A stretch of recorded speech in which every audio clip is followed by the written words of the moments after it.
pues vamos a tocar un tema que yo creo que es el fundamental en estos momentos, porque si algo nos hace falta es una unidad real en la izquierda. ¿Y por qué digo esto? Bueno, pues porque el tema que nos lleva a analizar la unidad, el que ha predominado, es el de las alianzas. Las alianzas en el año 2010 marcaron un hito en las relaciones entre el movimiento y la izquierda y entre la propia izquierda, porque pretendieron constituirse en la estrategia para reposicionar, por lo menos así se dijo, a los partidos de izquierda, al PRD, PT, Convergencia, de cara al 2012. Sin embargo, estas alianzas, al darse con el PAN, con el partido que nos defraudó, con el partido del gobierno, con el partido que nos arrebató la presidencia, con un partido además que ideológicamente no tiene nada que ver con nuestra tradición de izquierda y progresista, se tradujeron en una confrontación, un debate interno que, bueno, pues nos ha llevado a la división en nuestras filas, a tal punto que hoy persisten dos visiones de la izquierda. Para Calderón es la izquierda intolerante. Él ha hablado de que hay una izquierda intolerante, ruda y agresiva, violenta, y una izquierda constructiva. La verdad es que tenemos una izquierda pura, que es la que defiende ideales y principios, y una izquierda light, borrosa, a la que no le ha importado declinar los principios, canjearlos a cambio de ciertas posiciones de poder.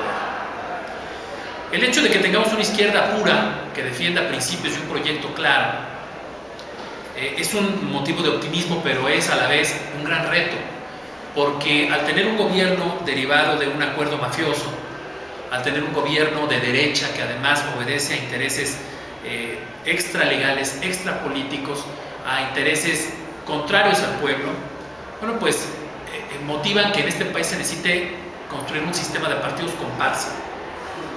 Y eso ya lo vivimos. El gran problema de la democracia mexicana es que es una democracia hasta la fecha de apariencia. Una democracia en la que el Instituto Electoral no es lo suficientemente confiable, en la que el Tribunal Electoral ha dado muestras de que no responde a un carácter realmente imparcial frente a las controversias jurídicas que se presentan en las elecciones. Pero no solo eso, sino a un cada vez creciente poder, tanto de los aparatos de seguridad como de los poderes fácticos o extralegales, que son los que realmente dominan este país.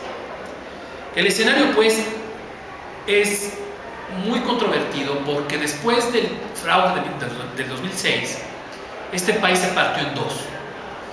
El fraude que se cometió contra Andrés Manuel López Obrador no solamente dejó agraviada al sector de izquierda que votamos por él, sino a una gran parte de la sociedad mexicana, que hoy no cree en la democracia, que hoy no cree que tengamos instituciones que realmente respondan a la democracia en México. Y el resultado de esta confrontación y debate nacional, bueno, pues el país hoy se encuentra partido entre los que creemos que Calderón sigue siendo un presidente espurio y los que estamos esperando que el 2012 sea la oportunidad, no de ganarles a ellos las elecciones, que eso no vamos a poder hacerlo, ellos van a seguir intentando hacer fraude, pero sí de imponer la voluntad popular. Ahora, esta división del país entre los que no reconocemos al gobierno espurio de Calderón, entre los que creemos en un proyecto de izquierda progresista de cambio real para México que nos hace falta, y entre los que creen que al contrario, que hay que negociar con el poder real, porque finalmente Calderón representa el poder real, dicen ellos, y entonces más conviene tener un trato con él y buscar hacer reformas a través del Congreso. Estas dos visiones se recrudecieron después del 2006. ¿Por qué? Porque, bueno, pues en las dirigencias de los partidos hubo quienes aceptaron mantener una línea de congruencia sin reconocer al gobierno calderonista, y hubo quienes, en cambio, le apostaron a acercarse a Calderón, al grupo en el poder, y abrirse un espacio para tener ciertas migajas y tener participación en las decisiones.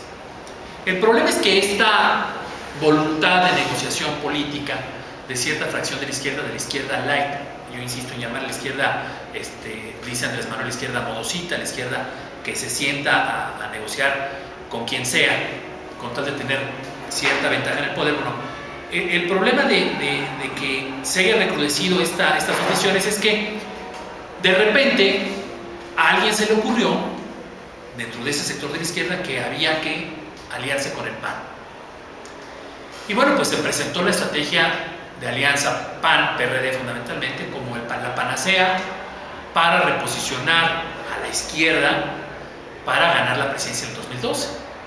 Así al menos se presentó. Y uno de los objetivos del Frente, que unifica al Partido de la Revolución Democrática, al Partido del Trabajo y al Partido de Convergencia, era rehacer la unidad que, si ustedes recuerdan, se deshizo después del 2006, que hizo crisis en el 2009, que nos llevó a tener unas elecciones en las que el PRD fue por su lado, Convergencia y PT por otro, y se suponía que después de esa lección que habíamos aprendido de desunión, iba a hacerse un gran esfuerzo de unidad. Pero independientemente de lo que sucedió con las alianzas y independientemente de un análisis que hagamos sobre ellas, el resultado de esas alianzas fue la división más profunda de la izquierda. No nos unió, al contrario, nos separó más, recrudeció las divisiones y los enfrentamientos. Entonces, bueno, estamos hablando que la estrategia en sí, para el objetivo que se buscaba, no respondió al objetivo. Pero lo más grave es que se está hablando de que necesitamos unidad. Y bueno, pues sí, la experiencia del 2009 nos ha demostrado que cuando la izquierda se divide, la izquierda pierde. Que cuando la izquierda se confronta, la izquierda tiene menos posibilidades de ganar. El problema es cuando dentro de la izquierda hay quienes no le apuestan a un proyecto de izquierda. El problema es cuando dentro de la izquierda hay quienes más le apuestan a que gane el contrincante. Y bueno, aquí yo sí haré un análisis de las alianzas. ¿Qué pasó con esas alianzas? Bueno, pues para empezar, está bien difícil que se escuche. Para empezar, las alianzas se hicieron en el 2010. La alianza, digamos, completa, la única alianza completa. ¿Qué es decir completa? Bueno, en que fue el día en que el Frente de Izquierda con PRD, PT, Convergencia, que fue con el PAN como candidato, teniendo a Gabino Cue, un candidato surgido por lo menos de nuestras filas. Bueno, pues ahí sí se dio la alianza con toda la izquierda y con el PAN. El problema es que esa alianza no solamente tuvo ciertos requisitos para poder hacerse, sino que implicó una cesión del proyecto de izquierda real. ¿Por qué? Porque cuando se sientan a negociar la derecha y la izquierda, lo primero que hacen ambas corrientes es declinar sus postulados más importantes, porque obviamente lo que la derecha defiende no lo va a aceptar la izquierda, y lo que la izquierda defendemos no lo va a aceptar la derecha. Entonces se produce un programa que en lo sustantivo no obedece a ninguna propuesta de fondo real ni de cambio real. Eso por no hablar de que, recordemos que Gabino Cue fue a Los Pinos a hablar con Calderón y lo reconoció como presidente, y que incluso en la campaña participaron la señora Calderón y el secretario del Trabajo, incluso participando en mítines en favor de Gabino Cue. Eso es en cuanto a Oaxaca, la única alianza en la que fuimos completa a la izquierda con el PAN. En Sinaloa, ¿qué pasó en Sinaloa? Bueno, pues en Sinaloa teníamos candidatos, pero hay un argumento que ha sido el caballito de batalla de las alianzas, que es que el candidato de la izquierda debe ser el mejor posicionado. Y eso automáticamente le da ventaja a los priistas. Y entonces en Sinaloa el candidato que nos representó fue un compadre de Mario Fabio Beltrones, un hombre ligado al poder priista, un hombre ligado a los exgobernadores de Sinaloa, que incluso, bueno, pues ahí sí, el Partido del Trabajo no fue, pero no lanzó candidato para no estorbar a la alianza. Es decir, el PT mantuvo una actitud de cierto respeto, de cuidado, para no enfrentarse, pero a la vez no lanzó candidato. Y ganó Maloba, con un saldo que hoy podemos ver, que es un gabinete en el que solamente hay un perredista y los demás son priistas, incluso el hijo de la Bastida, el hijo de Juan Millares, gobernador de Sinaloa, es decir, un gabinete en el que la izquierda no tiene representatividad. Puebla, ¿qué pasó en Puebla? Bueno, en Puebla sí el PT rompió abiertamente, lanzó su propio candidato, que hay que decirlo además, su candidato obtuvo un voto muy importante, le implicó al PT un crecimiento de voto de casi el 400%, pero ahí la alianza ganó con el PRD, con Convergencia, con el PANAL y con el PAN. ¿Y quién llegó a la gubernatura? Bueno, pues otro priista, Rafael Moreno Valle, hijo de un exgobernador priista, pero además un funcionario, secretario de salud de Gustavo Díaz Ordaz, y él mismo muy ligado a Mario Marín, con nexos desde luego con alguien que a nosotros, a la izquierda, pues, yo creo que no nos da ningún buen referente, que es el Bester Gordillo.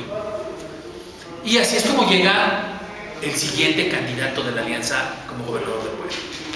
En Hidalgo, bueno, pues en Hidalgo ustedes saben, el PT tampoco lanzó candidato, mantuvo una cierta actitud de respeto, los votos no alcanzaron, pero la que nos representó fue una candidata foxista. En Durango pasó lo mismo, incluso en Durango con un agravante. En Durango teníamos candidatos para la gubernatura, con ese argumento del mejor posicionado. Bueno, pues Rosa Saizpuro, un priista, no resultó favorecido con la elección del PRI, se pasa con nosotros, se convierte en candidato de la alianza PRD, PT en un principio, Convergencia y PAN, pero resulta que en la capital, en Durango, el PT era el partido mejor posicionado, ahí sí, con un candidato nuestro, del PT, que llevaba la delantera. Y ahí, todas las encuestas, incluidas las de la oposición, nos daban a nosotros el triunfo. Pues, ¿qué pasó en ese proceso? Pues que en ese proceso el PAN entró, se dio un desgaste porque el PAN dijo, no, yo no cedo la capital, yo tengo mi candidato. Empezó a hacer una campaña paralela para hacer crecer a su candidato en las encuestas y rompimos la alianza con el PT. El PT se retiró de esa alianza y el saldo fue que no ganamos ni siquiera Durango y que no se ganó la gubernatura además, que iba a ser con un priista. Bueno, eso es en cuanto a las alianzas. Estamos hablando de que hubo triunfos en Oaxaca, en Puebla, en Sinaloa, casi se ganó en Hidalgo, casi se ganó en Durango. Eso en cuanto a alianzas con el PAN. Hubo otras alianzas, las alianzas de la izquierda sola, es decir, PRD, PT, Convergencia, se dieron en Veracruz, fueron un fracaso. El voto no solamente lo bajamos de la anterior elección, sino que nos confrontamos internamente. Y ahí la verdad es que la alianza de la izquierda sola no nos dio ninguna ventaja.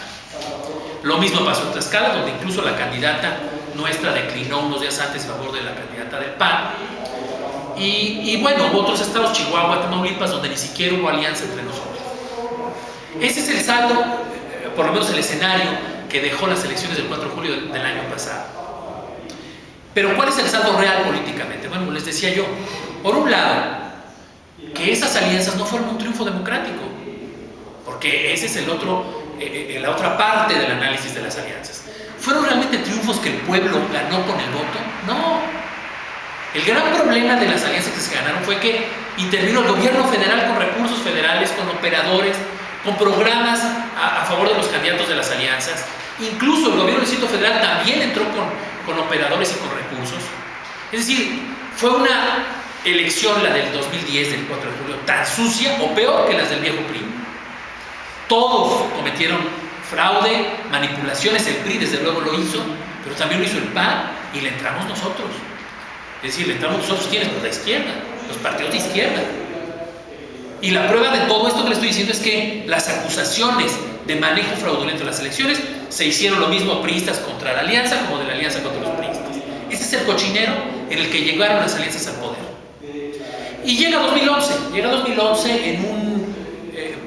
en un momento muy delicado, en un momento además crítico para la izquierda. ¿Por qué crítico? Porque resulta que el año pasado, en noviembre, el jefe de gobierno del Distrito Federal anunció que quería ser candidato también por la izquierda. Y bueno, nosotros sabemos como militantes del movimiento que nuestro candidato es Andrés Manuel López Obrador. Al abrirse el frente interno de tener una precampaña de dos candidatos, bueno, pues estamos hablando de que va a haber una confrontación interna, de que va a haber campañas paralelas, de que va a haber incluso debates, proponían por ahí. Pero eso abona ¿a qué? Pues a dos cosas que son graves: a la división del movimiento y a la confusión ideológica. Y aquí pondría un ejemplo de los propios aliancistas: Oaxaca. Oaxaca, que es el ejemplo que ellos ponen, y además lo repiten todos porque fuimos juntos, PRD, PT, Convergencia con el PAN, en fin, ya lo dijimos. Lo ponen como ejemplo, dicen, ese es el modelo que debemos de aplicar. La bronca es que los aliancistas que hablan de este modelo, se les olvida que el candidato que fue defraudado hace hace 7, Gabino Cue, fue el candidato natural para volver a ser candidato en estas elecciones. Nadie le cuestionó volver a ser candidato. Incluso esa fue una de las claves para que ganara esa alianza, entre otras razones. ¿Por qué? Porque cuando surgía algún aspirante que decía, no, yo también quiero ser candidato a Oaxaca, los partidos decían, no, el candidato es Gabino Cue. Incluso semanas antes de la elección, Irma Piñero, que hoy por cierto es secretaria de gobierno de Gabino Cue, gente del Bester Gordillo, gente de Roberto Madrazo, fíjense nomás, Roberto Madrazo y Bester Gordillo, para que vean cómo son los mismos ellos, llegó al extremo de pedir la declinación de Gabino Cue en favor de ella, porque decía que ella tenía las posibilidades de ganar, y los partidos cerraron filas y dijeron, no, el candidato defraudado en la elección anterior fue Gabino Cue, nuestro candidato va a seguir siendo Gabino Cue. Bueno, si esa es la estrategia que siguió Oaxaca, pues entonces la estrategia a nivel nacional tendría que ser la misma. El candidato defraudado fue Andrés Manuel, el líder de la izquierda es Andrés Manuel. Todos tendríamos que estar trabajando por Andrés Manuel López Obrador como candidato presidencial. Bueno, no se está haciendo así.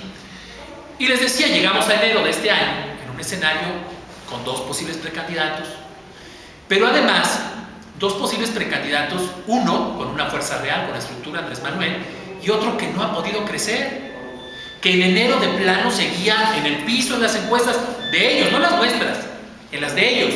Hoy mismo, en Impacto viene una encuesta de Mitofsky, que es de ellos también, y aquí lo dicen y lo repiten. Marcelo Ebrard no ha podido crecer, no puede crecer, independientemente de que no nos dan un porcentaje importante, es obvio. Reconocen que Andrés Manuel va a la cabeza de la izquierda y que Marcelo, por más recursos, campaña, fundación, todo, no ha podido crecer. Eso nos coloca en un punto muy delicado. ¿Por qué? Porque estamos otra vez ante 2 visiones de la izquierda. Una visión de la izquierda con principios, con programa, la izquierda pura, lo que le llaman la izquierda violenta. Lo que vimos hace unos días en la Cámara de Diputados fue el pretexto para otra vez lanzar la guerra sucia y decir que somos vulgares, cuando es un acto de simple y llana libertad de expresión. Pero vean ustedes lo que los medios están diciendo y lo que han convertido una manifestación de libertad de expresión pura. La han convertido en un sainete en contra nuestra para decir que somos los que siempre estamos provocando, vulgares, fijosos. Eso es lo que nos espera. Pero hay otra izquierda, dicen, que es una izquierda civilizada, decente, que sí se sienta con Calderón a platicar. Esta es la que merece el poder. Y hasta dicen que el candidato del 2012 tiene que parecerse a Lula.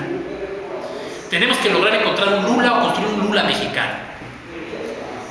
Y en la izquierda mexicana nos ha dado un debate que es muy importante, que a veces se nos olvida. Ciertamente Lula es un hombre de izquierda fundamental para entender el proceso de fortalecimiento de la izquierda en América Latina, pero también es un hombre que ha sido cuestionado severamente por los propios izquierdistas de su país, por el PT de su país. ¿Y por qué? Por una razón fundamental, porque Lula no rompió con el modelo económico neoliberal de su antecesor. Incluso los asesores de Lula han tenido que reconocer que una de las fallas del gobierno lulista fue no haber sido el impulsor de un cambio radical en las estructuras políticas, sociales y económicas del Brasil. Al contrario, es la izquierda presentable, es una izquierda a modo, como la izquierda chilena, que también nos presentan como el paradigma. Pero ¿quiénes nos presentan este paradigma de las izquierdas chilena y brasileña? La derecha. ¿Qué pasó con la izquierda chilena? También nos dicen, es que ese es el ejemplo clásico de una unión de la derecha con la izquierda. Sí, pero lo que tampoco se dice es que la izquierda chilena, si algún defecto tuvo, fue que mantuvo el proyecto económico neoliberal de Pinochet, y que el problema, por ejemplo, solo por ejemplo, de las pensiones no lo resolvieron los gobiernos de la Concertación Democrática Chilena, y que incluso a tal grado llegó la confusión ideológica que en las últimas elecciones el candidato de la Concertación, Frei, era un candidato tan parecido al de la derecha extrema, al pinochetista, que finalmente ganó, que el electorado acabó por optar por un candidato de derecha puro. ¿Pero por qué? Por esa confusión ideológica que permitió el contubernio de una izquierda socialista, que era la que había abanderado a Salvador Allende, y una democracia cristiana que respaldó al golpe militar. Entonces no nos gusta ver el lado oscuro de esas alianzas, porque ciertamente las alianzas políticas son un recurso necesario, indispensable y válido en toda democracia, pero hay de alianzas a alianzas.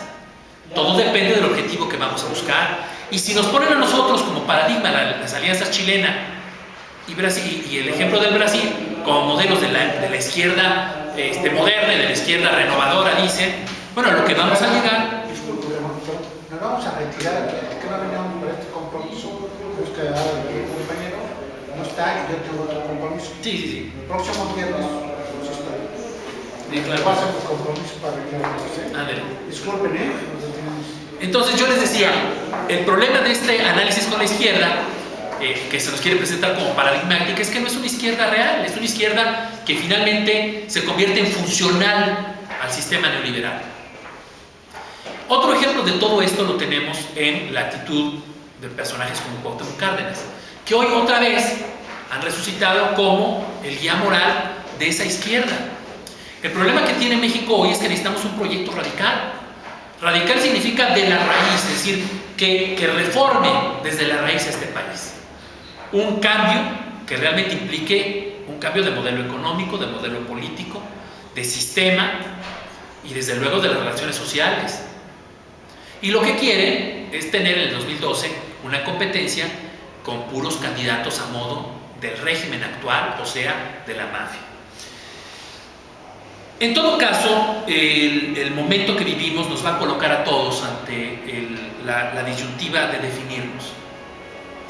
Yo creo que no va a quedar de otra para nadie más que definirse, y lo deseable sería ver de este mismo lado trabajando al PRD, al PT, a Convergencia, a Marcelo Ebrard y a Andrés Manuel López Obrador y a todos los que quieran ser partícipes de este modelo, sumándonos para volver a ganar la presidencia, pero no solamente para ganarla, sino para lograr llevar a la presidencia ese proyecto y, además, para hacer un gobierno de cambio real, de transformaciones reales. Es decir, tenemos que ganar la elección como primera condición, tenemos que lograr que se respete ese triunfo como segunda condición, tenemos que cuidar ese voto y hacerlo respetar, y 3, tenemos que hacer un gobierno de transformaciones reales. Y eso solamente se va a conseguir con organización política de la sociedad. Y es lo que finalmente es el saldo del esfuerzo que Andrés Manuel López Obrador ha encabezado estos años, que, insisto, nos va a permitir dar el salto que no nos va a permitir la alianza del PAN con el PRD, ni nos va a permitir un IFE que está de antemano, sabemos, comprometido, ni un TRIFE que también sabemos que de antemano no va a obedecer los intereses populares, sino que solamente lo que surja de nosotros y de nuestra iniciativa va a permitirle a la izquierda construir un proyecto de triunfo en este país. Ahora bien, y para concluir, ¿por qué quise que el tema que nos reuniera fuera la unidad? Bueno, pues porque la unidad, desgraciadamente, hoy no puede construirse a base de actitudes tibias. Yo no creo que la izquierda que va a cambiar este país sea la que se sienta a la mesa con Calderón y hace acuerdos políticos para defender un proyecto que no tiene nada que ver con un proyecto de avanzada, un proyecto alternativo real. Porque un proyecto alternativo real es el que es diferente al del PRI, pero también al del PAN. Y no podemos pretender que en el 2012 vamos a plantear un proyecto alternativo de nación si hoy estamos caminando con el PAN y con candidatos priistas. Entonces la prioridad es tener una definición ideológica clara que ofrecer al electorado. Si perdemos la identidad, por más elecciones que ganemos, en realidad no está ganando la izquierda. Si los hombres que llegan al poder no son hombres que representen realmente un proyecto alternativo de izquierda, no vamos a tener un cambio real en este país. Por el contrario, lo que estamos viendo son los mismos contubernios de hace 20 años.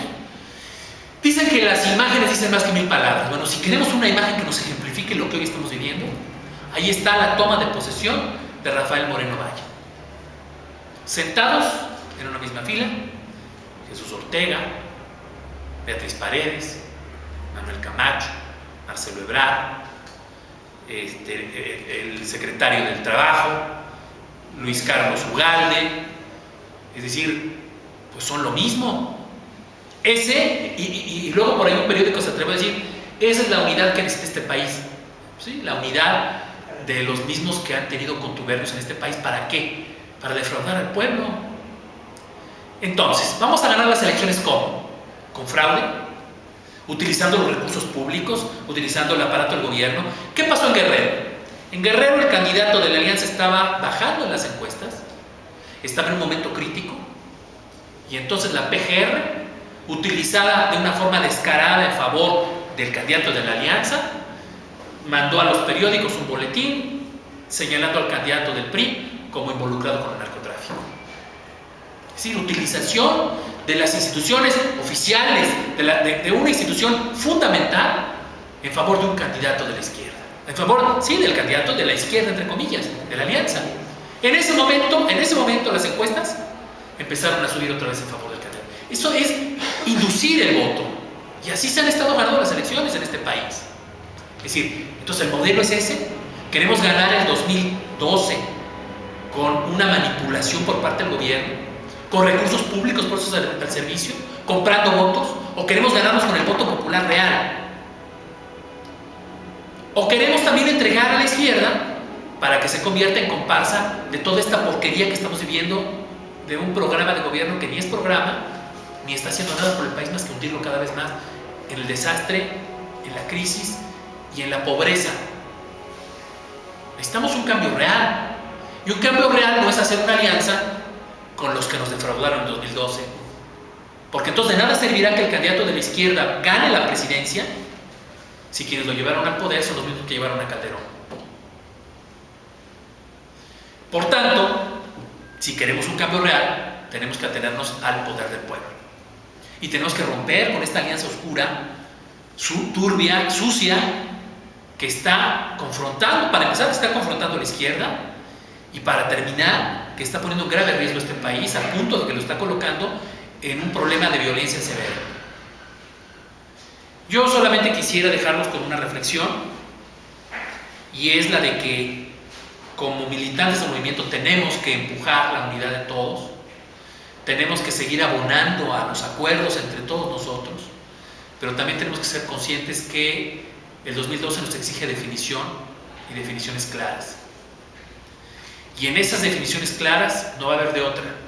O queremos el cambio, o queremos realmente impulsar una transformación a fondo en este país, o vamos a ser comparsas del poder, como ya lo fue la izquierda en otros momentos de nuestra historia. Miren ustedes, en el año 40, Vicente Lombardo Toledano era de los que decía, su tesis era que en México no podía haber una izquierda, que la única izquierda posible era la del PRI, en ese tiempo se llamaba PRM. Por tanto, el Partido Comunista tenía que ser militante del partido del gobierno. Su estrategia fue tan hábil y tan inteligente que logró convencer a la Internacional Comunista, al Kremlin, al Partido Comunista de la Unión Soviética, y el Partido Comunista Mexicano se supeditó a las órdenes de Vicente Lombardo Toledano. Y el Partido Comunista se sumó al Partido de la Revolución Mexicana. Renunció a su militancia, renunció a tener candidatos propios y asumió los candidatos del PRI, porque hay que llamarle PRI, aunque se llamaba PNR, PRM, es el PRI, que sus candidatos fueron los candidatos de la izquierda. La burla fue a tal grado extrema que en 1940 la izquierda pura tenía un candidato, el que representaba los intereses de la Revolución Mexicana, el que garantizaba la continuidad del cardenismo, Francisco J. Mújica, y además garantizaba la cohesión de las fuerzas de izquierda. Sí, pero resulta que se pusieron de acuerdo en la cúpula y el Partido Comunista decidió apoyar a un candidato de centro, moderado, porque decían, incluido Lázaro Cárdenas, que un candidato radical y un candidato de izquierda era peligroso para este país, podía provocar confrontación, que un candidato radical podía ser peligroso. Incluso decía Lázaro Cárdenas, lo dijo textualmente, si hubiera llegado Mújica, hubiera habido una guerra internacional, nos hubiera causado problemas con los Estados Unidos. Entonces un radical no puede llegar. Y con ese argumento le cerraron el paso a Mújica y dijeron, necesitamos un candidato moderado, un candidato tranquilo, que dé confianza. Y entonces nombraron como candidato a Manuel Ávila Camacho, que lo primero que hizo fue declarar que era creyente, que era religioso, y que además en su gabinete no iba a incluir a un solo izquierdista porque él no creía en la izquierda. Y el Partido Comunista cometió la vergüenza de abanderar a ese candidato. Pero no solo eso, sino que supeditados a Vicente Lombardo, los años siguientes del Partido Comunista pasó a la clandestinidad, porque Ávila Camacho lo primero que hizo fue perseguir al Partido Comunista.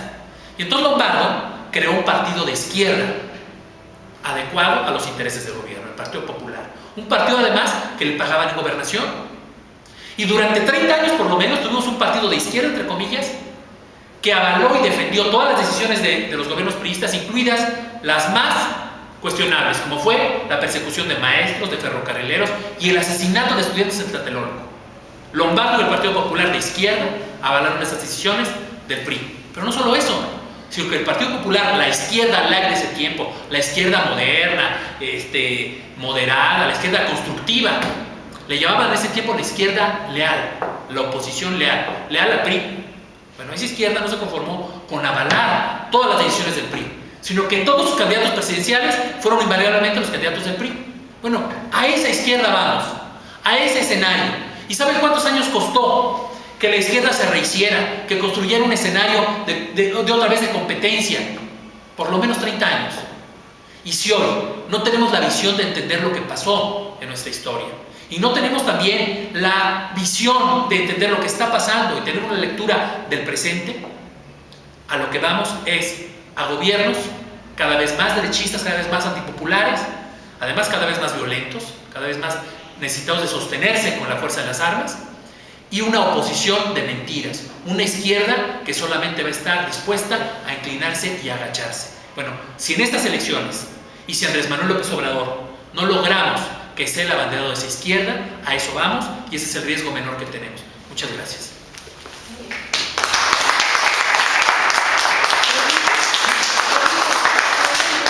¿Alguno de ustedes tiene alguna pregunta? Tenemos famosos representantes de izquierda, que lo único que son en verdad son esquidores, porque vemos a gente que está en el PRD abanderando a la izquierda, que de dónde viene. O sea, me refiero no de que yo sé que el origen del PRD proviene del PRI, Sí, pero los que están a veces abanderando en esos momentos, en los momentos previos, tienen una semana previa en el PRI y se acaban de cambiar, ya son del PRD, ya son... Y que siguen obedeciendo, porque se vale, o sea, sí se vale que un priista diga, bueno, ya no creo en el PRI y me voy, pero vaya, tiene que haber un cambio de actitudes. Pero cuando un priista agarra y dice, yo nomás me cambio porque no me dieron un cargo, pues ahí sí, la verdad, para empezar hay que dudarlo, ¿no? La prueba es que además tomen ustedes en cuenta otro hecho que no mencioné de las alianzas. En Oaxaca, José Murat está acusado por los priistas de haber cooperado al triunfo de Gabino Cue. En el estado de Durango, varios de los grupos priistas de poder están acusados por los priistas de haber cooperado con Aispuro. En Sinaloa, Juan Millán, la Bastida Ochoa y el propio Manlofebio están acusados de haber cooperado al triunfo de la alianza. Y en Guerrero, ni más ni menos que Enrique Peña Nieto es señalado como haber traicionado a su partido para apoyar a Aguirre, por los priistas, no por nosotros, los priistas. Entonces, ahí es donde yo pongo en la pregunta, bueno, ¿realmente esos priistas que se cambiaron nada más para tener un cargo, de verdad van a trabajar por la izquierda? Lo que pasa es que además yo le agregaría algo a usted. Tenemos una tradición de izquierda muy pobre, muy lamentable, de entreguismo siempre al poder. Ha prevalecido entre los izquierdistas una idea de que no podemos ganar por sí solos. Entonces necesitamos negociar con el poder. El primer esfuerzo de unidad de la izquierda en México, de unidad de partidos socialistas, de cortes comunistas, etcétera, se hizo en 1919. Se llamó un Gran Congreso Nacional Socialista y la intención de ese congreso era que surgiera un solo partido de unidad entre todas las fuerzas revolucionarias de avanzada, jacobinas, progresistas, liberales, socialistas y comunistas. El problema es que en ese congreso participó ni más ni menos que Luis N. Morones, el antecesor de Lombardo y el antecesor de Fidel Velázquez en el control de los obreros. Él trabajaba para Plutarco Elías Calles. Y él tenía la idea de cooptar ese congreso y desviarlo. Y el problema es que ese congreso terminó no en un partido de unidad de la izquierda, en 3 partidos. 2 partidos comunistas, el Partido Comunista Mexicano, el Partido Comunista de México, el primero hecho por agentes de la CIA, por agentes del Departamento de Estado norteamericano, y el segundo por agentes de la Internacional Comunista, y un tercer partido que se llamaba de izquierda, gobernista, el Partido Laborista, que fue el primer partido oficial de México en la era postrevolucionaria. Y el Partido Laborista, que se pintaba como socialdemócrata, como de izquierda moderada, fue el que durante todos esos años del callismo fue el responsable de la persecución de los comunistas, que sufrieron en ese tiempo persecuciones tremendas, y además de que la izquierda quedara al margen de las acciones políticas. Fue el primer intento. El segundo intento, ya lo mencionamos, fue con Mújica. Mújica pretendía abanderar una izquierda unitaria, se rompe ese esfuerzo y cuesta muchísimos años volverlo a hacer. Y bueno, tenemos dos tradiciones muy claras, la del Partido Popular que les decía yo, un partido que se financiaba en gobernación, un partido además en el que Vicente Lombardo tuvo la desfachatez de en el Congreso defender a Gustavo Díaz Ordaz de la masacre de estudiantes, y hoy tiene su nombre en el Congreso.